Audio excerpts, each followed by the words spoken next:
Mas Adi membaca narasi dari kedua narasumber kita ini dan mengkorelasikan dengan orang yang disebut berbaju biru coba mendorong agar tudingan ini menyeruak terus. Anda membacanya arahnya buat apa?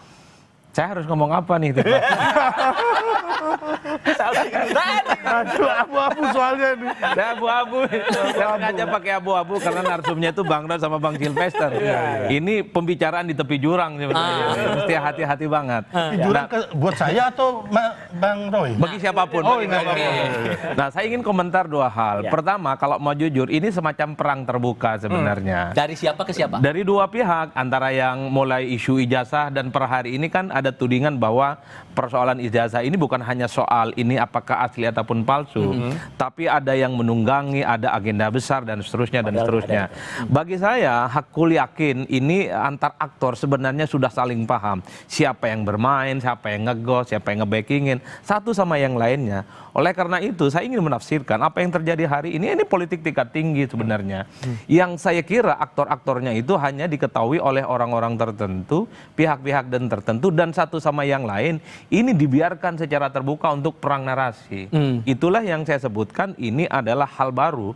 Kalau dulu bicara tentang ijazah pasti soal siapa yang asli, siapa yang tidak asli, siapa yang palsu, kemudian siapa yang nuduh palsu. Ya, itu yang palsu. Per hari ini pergeseran pembicaraan itu soal siapa yang sebenarnya bicara soal ijazah ini bukan lagi soal asli dan tidak asli, tapi sebenarnya ada permainan politik yang kemudian ini dikait-kaitkan dengan bagaimana jalan panjang menuju 2029. Itu yang pertama, Mas.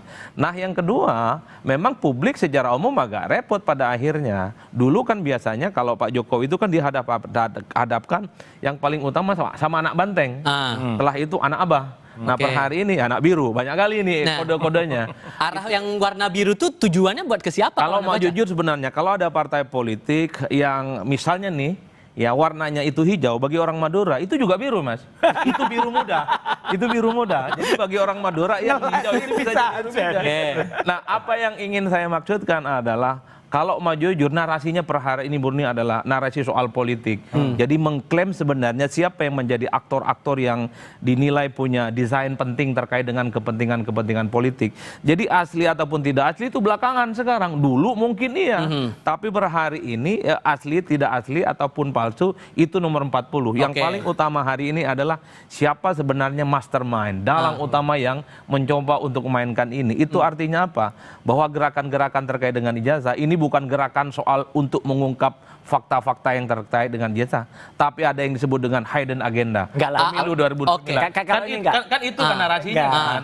Itu yang saya sebutkan, ada paradigm shift, ada perubahan paradigma orang bicara hari ini. Tentang dalang, tentang warna biru, tentang aktor, tentang kepentingan pilpres. Sesuatu yang sejak 6 bulan, 7 bulan lalu ketika muncul ijazah itu tidak pernah dibicarakan. Termasuk apakah juga ada kode di balik datangnya Presiden Joko Widodo ke reuni Fakultas Kehutanan Universitas Gadjah Mada beberapa waktu lalu. Dan